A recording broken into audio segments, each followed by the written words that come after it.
What is up, guys? Rick here with your DFS preview for this week's Tour Championship, a very strategic season finale that has more game theory than it does anything else, and a format that we only get once a year. So I'll walk you through every step of that, and I'll show you a tool that I've been using for the last couple of years that really drives home who is most likely or who is capable of actually winning the Tour Championship and how that best sets up for our chances for DFS this week or putting bets in or really anything of that nature. So I'll walk you through the whole thing and I'll share the tool with you. But before I do that, I want to give kind of a final call here. If you were listening last week, you'll know that the Monday after the Tour Championship, that's the 29th, I'll be going on and playing poker, believe it or not, on the Hustler Casino live stream. It's a stream that goes 5 nights a week. You can see everybody's cards in real time. I thought it would always be fun to go play, and I found a Monday to do it. So the Monday after the Tour Championship is when I'll be in LA doing that. And just for kicks, if you want to follow along, if you want to have a little bit of a financial incentive in it, I'll sell up to half of my action, face value, no markup, nothing like that. Just if you want to follow along and be a part of it and increase your rooting interest for me. Hopefully you tune in either way. I'm a little bit nervous, but otherwise I think we'll be fine. But if you want to get in, the link is in the description. It's all being done through StakeKings, so you just go through the website, get it done, and then any winnings are allocated to you in that way. But should be a blast one way or another. But I think that's it. Let's jump into the preview for this week.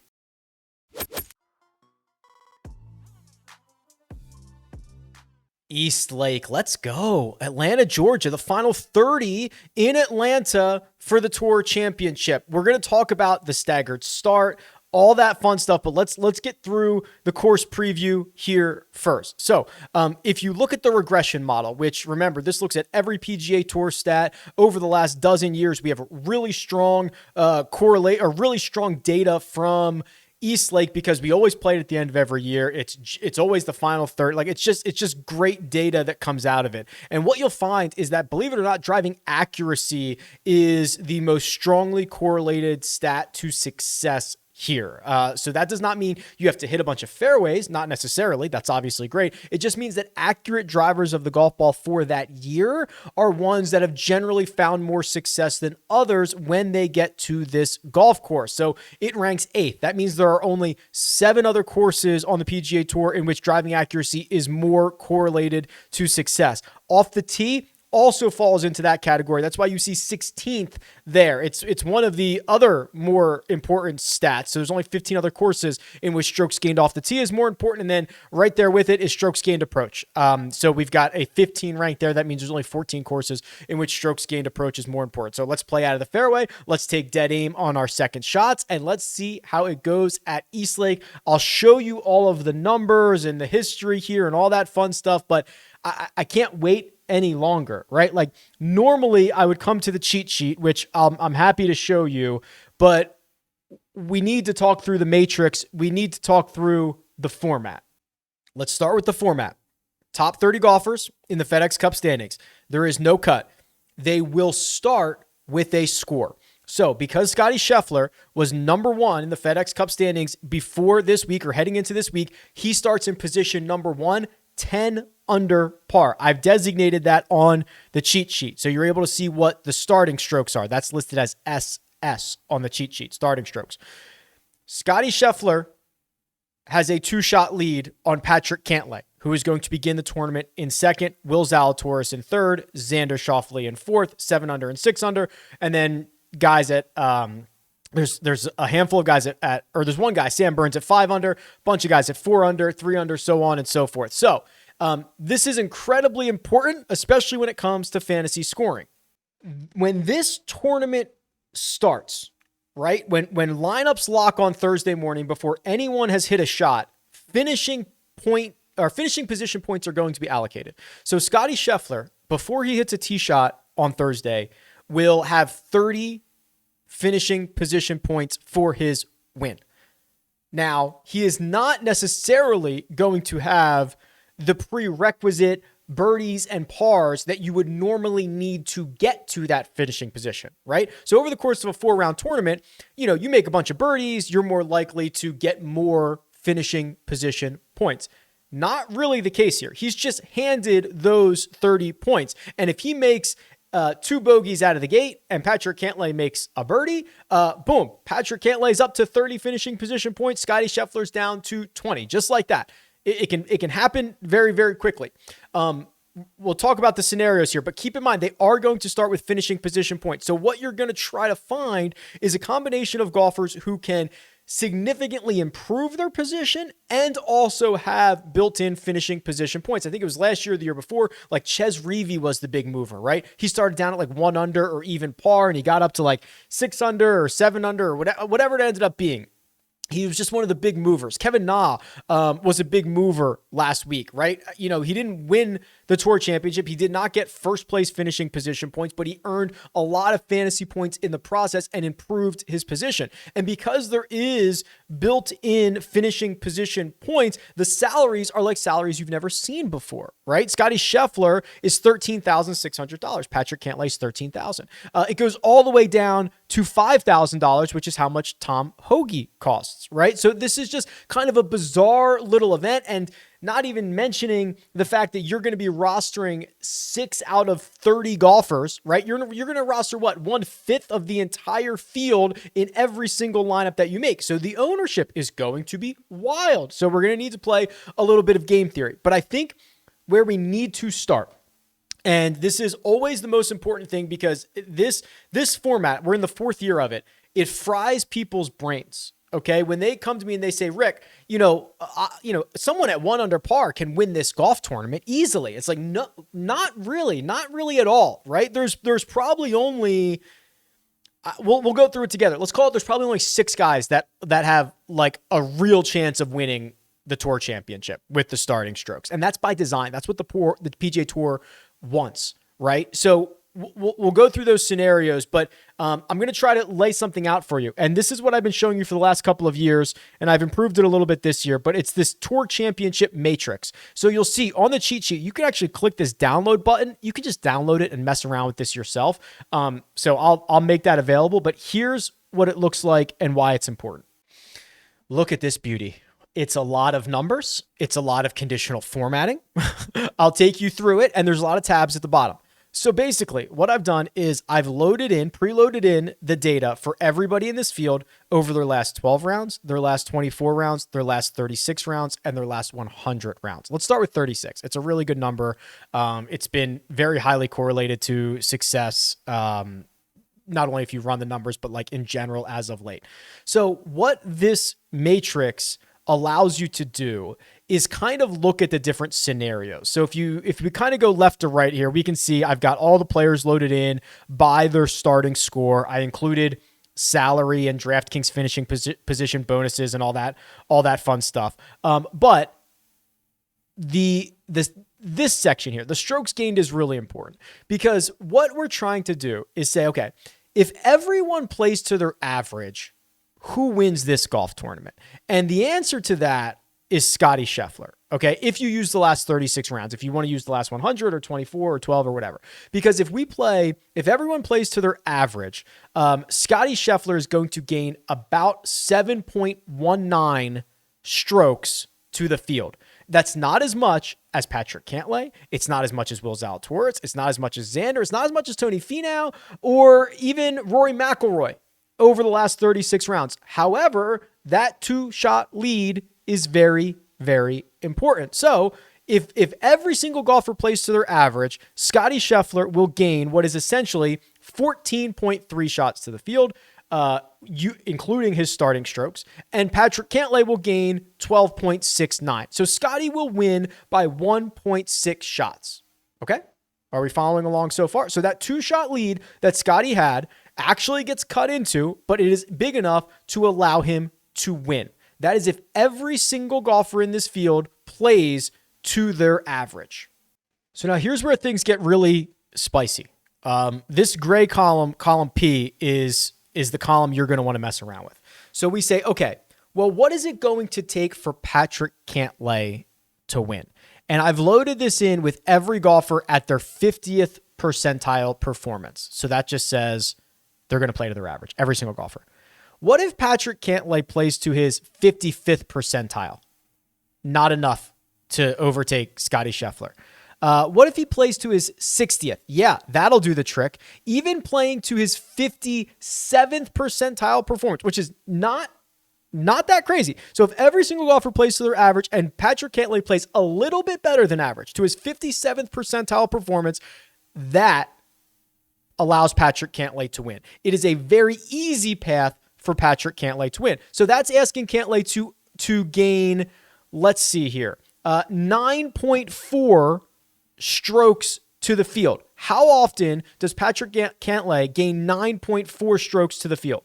Well, here's his golfer profile, RickRunGood.com. You can see that he did it at the BMW. He did it at the Rocket Mortgage. He did it basically at the Open Championship, the Scottish Open. He did it at the Memorial. He did it at the Zurich, if you want to include that or not. He did it at the RBC Heritage. He did it in Phoenix. He did it at Pebble Beach, and he did it at last year's BMW Championship, and he did it at the Tournament of Champions, right? So, it was the American Express. So, yeah, like that's really not unreasonable to ask Patrick Cantlay to have a 57th percentile performance, slightly better than average. His path to victory, very, very clear. His path to victory is actually pretty clear if Scotty Scheffler struggles, right? If Scotty Scheffler only has a 42nd percentile performance, he drops to second if everybody else plays to their average. So what I'm just trying to show you is the different scenarios. So let's keep going here and see how we can get these guys to finish in different spots.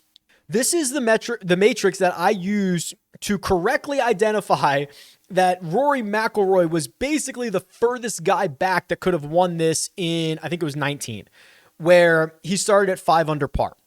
And I was like, this is the line. Rory's the last guy, blah, blah, blah. He goes on, wins it. Great. Pat myself on the back, all that fun stuff. If every single golfer plays to their baseline, to their average, their 36 round average, Rory moves from 6th to 3rd. So he doesn't have to do all that much to get from 3rd to 1st. What does Rory have to do? Well, a 58th percentile performance will get him there, right? Very, very little. Go gain 13 strokes to the field. That's something he's honestly kind of done quite frequently. So it's not a big leap for him to get there. Okay, what else? How far back do we need to go here? So we've got Rory is definitely in it. What does Xander need to do? Xander can get there with a 60th percentile performance, no problem. What does Zalatoris need to do? Zalatoris needs to play a little bit better. He needs like a 65th percentile performance. Tony Finau, and this is using the last 36. He doesn't have to do all that much. He's actually doing better. Let's find somebody. Okay, Sam Burns is a really good example here. Sam Burns is a high ceiling golfer. What does Sam Burns need to do from 5 under par? Would a 70th percentile performance get him there? No. Would a 75th? Yes. Actually, a 70. Let's see. We'll look at this together. A 72nd percentile performance. Now, that's pretty big. So that is asking Sam Burns to gain 14 strokes to the field. Can Sam Burns gain 14 strokes to the field? Here's his golfer profile. He did it at the RBC Canadian, and he did it at Valspar.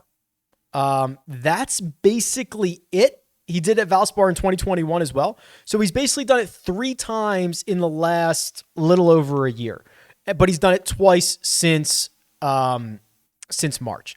So you're basically saying once every 3 months or so, Sam Burns is going to have the type of performance he needs to get to the top of the board, assuming everyone else plays to their average. Now, the problem with this is when you start going further down the list, you can't assume that every single one of the top players is going to play to their average. So if Burns gets that once a quarter outcome, well, what if Scotty Scheffler just has like a slightly better than average, a 55th percentile? Yeah, Scotty Scheffler still beats Sam Burns. That's not enough for Sam Burns to capture him. So if Scotty Scheffler goes out and has a 70th percentile performance, that means Sam Burns probably needs like a 90th percentile performance, an 85th or so. Like, that's big, right? So you see, yes, it is possible. It is possible that Aaron Wise wins the Tour Championship. It just becomes increasingly less likely the further down the board that you go. So, for example, let's do Tom Hoge here, because and Hoge's actually like losing strokes to the field over his last 36. So he's going to need something massive. If he has a 90, let's see what can get him there. 93, 94, 94th percentile performance. That's what he needs. He needs to gain 16 strokes to the field. Can Tom Hoge gain 16 strokes to the field? He's done it once in his career when he won the AT&T Pebble Beach Pro-Am. Outside of that, he's never cracked 14. So you're asking for basically the absolute ceiling week of Tom Hoge's career with every other golfer playing to their average. It's an impossible path. It's an impossible path to victory for him, unfortunately. So, I mean, I could go through a million of these combinations. This is why I make the matrix available to you. So you can go and play through all of these and kind of mix and match and do whatever you want. And you can go through the tabs for, use the data from the last 12, last 24, last 36, last 100. And then what is here on the right is basically the winning score, right? So if you just look at it and say, okay, the winning score is going to be 17 under par. Well, Scottie Scheffler is the only golfer based on his means and standard deviations and range of outcomes that gets to 17 under par half the time. 50.8% of the time he gets there. Every other golfer in this field gets there less than half of the time.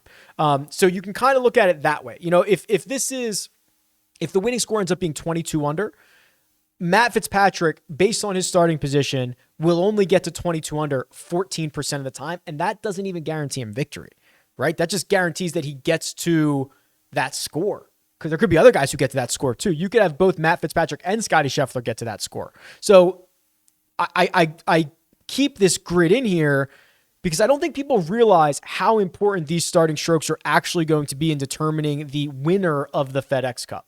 So looking at what I think the furthest back that you can come from, I believe it's Tony Finau from 4 under, 6 shots off of the lead.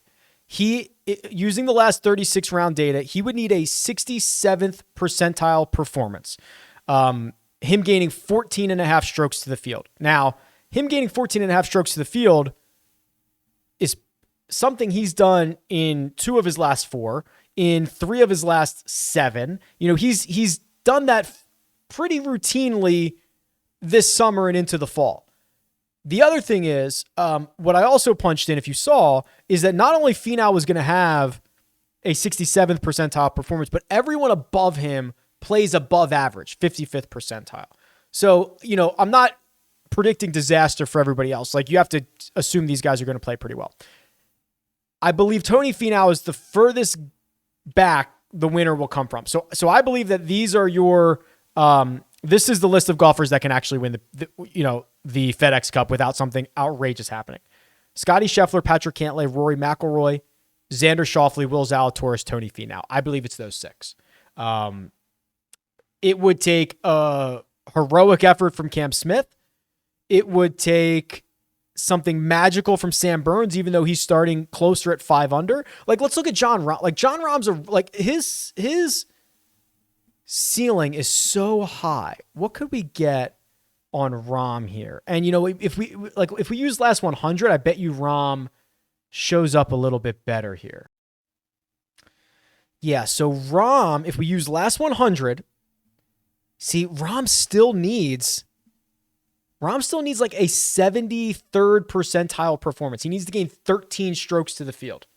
Let's see how often he does that. He did it when he won in Mexico. He did it at the Tournament of Champions. And then those were the only 2 times he did it this year. So that feels like a pretty sizable ask for Rahm to be the John Rahm of his last 100 rounds, get a 73rd percentile performance or a 74th percentile performance, and then have everyone else above him play just to their average. It just the path feels very, very empty. So again, I think it's Scheffler, Cantlay, Rory, and Rory from 4 under, Xander, Will Zalatoris, Tony Finau. Though I believe the math says one of those 6 is likely to win. If anybody else comes from further back, or even some of these guys are closer, like Sam Burns is closer, I just don't think the math always adds up for him. I'd be quite surprised. It would take a very, very strong effort. So knowing what we know, And I know that took a long time, but it's critically important. How do we now translate this back to DFS? You're not going to be able to roster Scotty Scheffler, Cantlay, Xander, Will, Rory, so on and so forth, because they're all the most expensive. So if you compare the matrix now back to the cheat sheet to the actual pricing, well, what do you notice? Well, of the 6 guys that I said, I think these are the 6 that can actually win it. The 4 of them are the 4 most expensive golfers: Scheffler, Cantlay, Schauffele, Zalatoris. Rahm, I kind of ruled out. I mean, for you to play Rahm, you are asking him to again win the shadow leaderboard, get a little bit of help. I mean, he's almost just not going to get you enough finishing position points, even if he goes out and wins the shadow leaderboard. The shadow leaderboard being the gross version, right, where they just count every single stroke. I'm not sure, as we continue to go throughout the week, like, I don't think you can play Jon Rahm necessarily, when you could get Rory for $100 cheaper, who's more likely to win, already starts a shot ahead of him. But like Tony Finau, who was the 6th guy that I pointed out, is $9,600. He's priced below Cam Smith, Sam Burns. So that feels like the best built-in value. Tony Finau, $9,600 based on guys that can actually win. So he could significantly improve his finishing position points over the course of the week. So $9,600 Tony Finau has my full attention. The top of the board is really fun, obviously, right? So Scotty Scheffler, and I want to be clear about this. A 2-shot lead on the PGA Tour is nothing, okay? It is nothing. However, and what we've seen is, that can go away. I think when Justin Thomas was number 1, which I think was 2019. Again, these years have all run together for me. The 2-shot lead that he had was gone like 5 holes in. So the 2-shot lead is not a guarantee of victory, but it is basically a guarantee of you staying in the mix. Okay. So that 2-shot lead plus also already being 10 under par. If you shoot even par for 4 rounds, you're still going to be in the mix. So you're paying for the floor there. You're not necessarily paying for the ceiling. So I actually think it's actually kind of hard to roster Scotty Scheffler in some scenarios, because you're already paying for the built-in. You're already paying for the ceiling when I think you should be paying for the floor, but that's not the way the pricing is set up. It's kind of like an awkward situation. So let's look at the matrix in another direction here. Like, what does it take for Scotty Scheffler to simply fall out of first? Let's see. Not much. A slightly below average performance, right? A 42nd percentile performance while everyone else plays to their average. And if these guys behind him play above that, like, it just doesn't take much. Scotty Scheffler could gain 5.4 strokes to the field over the course of the week and lose 10 finishing position points. It's very easy for him to drop out of first, but what would it take for him to drop out of the top 5? A pretty bad performance, right? He would have to basically be like a 30th, a 35th percentile performance is basically what it would take for him to drop out of the top 5, which is him gaining 4 shots to the field over the course of the week. Let's see how often he's done only that. Well, the only time he hasn't done it is in cut events, right? Like when he's made the cut, he's gaining 4, 5, 6, 7, 8, 15, like he's just gaining a ton of strokes, and he's guaranteed 4 rounds here. So pretty unlikely that Scheffler loses strokes to the field in this event. And even if he does, he's not going to drop too far. So unfortunately, you probably can't roster him. Unfortunately, I don't think he's rosterable. I think the way to play this is buy into potential upside. So we talked about Finau. Zalatoris is here.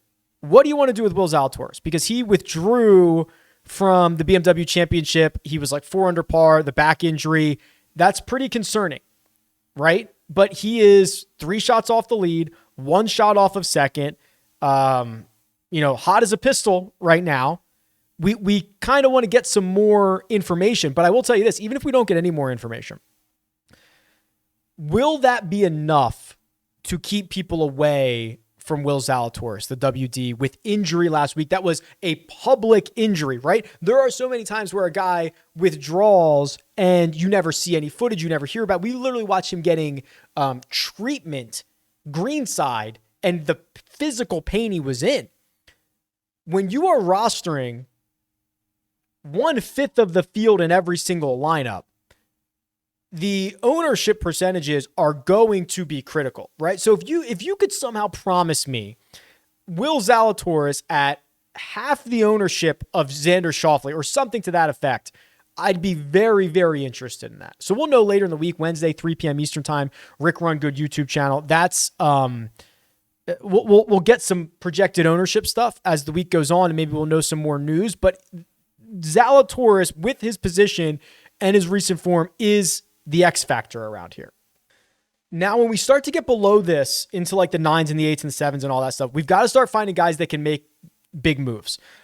Justin Thomas is going to be incredibly popular, and I get it, right? So if you load, everybody at East Lake, in the history that we have, right? Who's number one? Well, Xander Schauffele is, hold on. Let me see, make sure I have this here.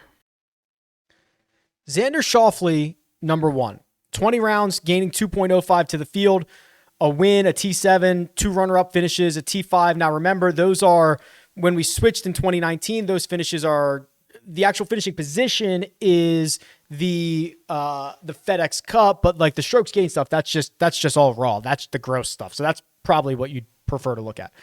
Justin Thomas is number 2, right? I mean, 24 rounds, 1.3. He's been better than Rory, Rahm, literally everybody than Xander Schauffele. I'm still worried. Okay. So, and I think he's going to be popular because I think people know the upside that he has.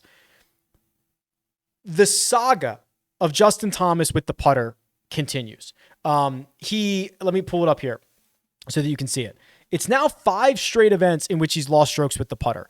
And he has now switched putters, right? He put a new gamer in play last week in Wilmington and immediately saw dividends.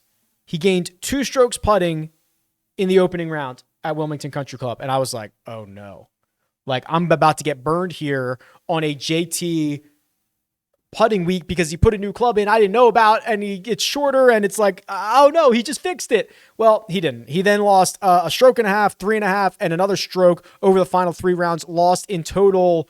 What did it end up being? Nearly 4 shots putting. Actually, his second worst performance in this stretch here. He lost a little bit more at the Scottish Open, but like, okay. So I think he's going to be very popular. I'm still worried about the one thing that kind of spurs how fast JT can go. I see Finau at 96. I see some guys I like, 91, and Sung J M's great. Like I just probably will not be getting access to Justin Thomas this week. The other X factors are here in the lower 8s, upper 7s, right? So Joaquin Niemann, who has been horrendous at East Lake. Like, I'm not even kidding. He's lost like 18 strokes to the field in 8 rounds. It's like the worst performance of anybody who's ever played here, or of guys in this field, excuse me. However, it's kind of hard to look past what he's up to, right? Because he had another great ball striking week last week. He had another great tee to green week last week. The putter, and this is almost the opposite of Justin Thomas. Joaquin Niemann's lost putting in 6 straight, but the last 4 have been minor losses, and he has shown us that he's a very good putter at times, right? There was a time last year where he was a top 10 putter in the world for an extended period of time, and that feels like we're much closer to a breakout than maybe JT, who's now tinkering and all that stuff. So it's just kind of like 2 guys with similar stat profiles that I feel quite differently about. One, obviously a lot less expensive. That's Joaquin Niemann. And the other one is Colin Morikawa. The idea that he makes a 10 on, 11 or 12 last week on Sunday and just bombs his finishing position to T44 is amazing. Amazing, right? So look, let's actually look at the round by round stuff here from Colin Morikawa, $7,900, criminal. So he puts 2 in the water, loses 4 strokes on approach Sunday. What had he done before that? Rounds 1, 2, and 3 at the BMW Championship, gained at least a stroke on approach in each one of those. He has gained, outside of that Sunday round, the BMW Championship, 5 straight rounds in which he's gained at least 1 stroke on approach. Absolute elite stuff. That's by round. That's craziness. He is showing us the ceiling. He is also one of these guys that has the type of ceiling to really fly up the board. He's not going to win the Tour Championship. He is 9 shots back. He's not going to win it. But can he be the guy that goes from, starting in a tie for, what would that be, like 21st to finishing 6th? Let's find out. Let's go to the Matrix. Here's Morikawa. A 75th percentile performance from Colin Morikawa. 10.7 strokes gained. Gets him to 7th. And that's using his last 36, which have not been very good, right? So let's look at that. So 10.6. Can Colin Morikawa get to 10.6 strokes gained? Well, he did it at the US Open. He did it at the Masters. Got 8 at the FedEx St. Jude. He got it at Genesis, right? So this is something he's done twice since the Masters when he's arguably been playing pretty poorly. Right? So I bet if we go back to the Matrix and we plug in his last 100 and we say, what's his 75th percentile performance in his last 100? I bet you we get something better, right? Yeah, 4th, right? So if you're willing to say, which I don't think is a huge leap, that, okay, he's back to hitting the baby cut, which he's confirmed, and that he's looked, 6 of the last 7, 7 of the last 8, whatever you want to call it, looked great in that range. Plus, we know the ceiling. If you want to give him credit for last 100 version of Colin Morikawa, and he goes out and has a 75th percentile performance, which is not that crazy, he jumps into the top 5. Obviously a lot of other factors. But that's the kind of guy we're looking for. Right? That's the kind of guy. You use Aaron Wise' 75th percentile performance. Actually, he gets the 7th. If you use Sepp Straka's, try that again. Use Sepp Straka's. Wow, Straka can get to 4th too. Oh, because he had that big, the ceiling stuff. That was a bad example, I guess. Let's try Brian Harman. Okay, yeah, like Brian Harman can only get to 9th, for example, if everything goes right. And the more guys you put in between them, the harder it gets. But wow. How about that? Then you start getting down, to these guys here, below 7,500 or so. And these are the guys that are likely going to determine all the money. Whether you like it or not, they're probably going to determine all the money. Sepp Straka, I'm really interested to see what we get from Sepp in terms of ownership. Because he is what you describe as the clear built-in value, right? He's going to start at 4 under par. Well, 4 under par, and he is cheaper than 1, 2, 3, 4, 5, 6, 7, 8, 9, 10 different golfers who are going to start behind him on the leaderboard. So how valuable is that one shot? Well, it kind of depends on what version of Sepp Straka you think you're going to get this week. Because if you get last 24 version of Sepp Straka, it's not particularly pretty, right? He would actually fall to 29th because he has some crazy outlier stuff. But if you do last 12 Sepp Straka, it's much better than that. It's still not great. He's still losing to the field. Actually, if I did last 8, you'd get like a pretty good version of him. I guess I could do that. But the idea is basically any other time frame that's not 8 rounds, he's losing to the field. How about for last 100? Yeah, still losing there. I mean, he's like the only loser in the field over the last 100. He gets into this event. He gets into this event because he pops off and wins at Honda, and then he has that really good week in Memphis. So that's kind of I guess as I'm talking this out, I want people to play him because he's likely the candidate to fall the most, I think. The big risers from this range are JT Poston, who if everyone plays to their 24 average, Poston goes from 26th to 14th. Corey Connors goes from 21st to 15th. Those are your big risers. Your big fall, Hoagie, talked about. KH Lee, Brian Harman would get passed by some guys. I want to look at Brian Harman real quick. Yeah, he's been pretty strong as of late. T3 at FedEx St. Jude, T6 at the Open Championship, T8 at the Traveler. So that's 3 top 8 finishes in his last 6. That's pretty good. The other thing that I would want to look at from this range is who's got the ceiling. You need a ceiling week for guys that are going to move up. So this is essentially one standard deviation over their mean. So for example, Adam Scott would be like a 17.6, which is strokes gained. That's pretty massive. 17.15 for Poston. Where is Sahith? 15.18. Okay, so that's kind of interesting. So Sahith's ceiling is higher than Aaron Wise's, higher than Brian Harmon's and Corey Connors and Tom Hoagie's and Billy Horschel's and Joaquin Neiman's and Max Homa's. We'll talk about Max Homa and Justin Thomas's in the last 24. Again, that's ceiling, right? He's going to be much less consistent than those guys. But that 15.18 ceiling from Sahith that's big over the last 24. And that's what you're looking for down here is absolute ceiling plays.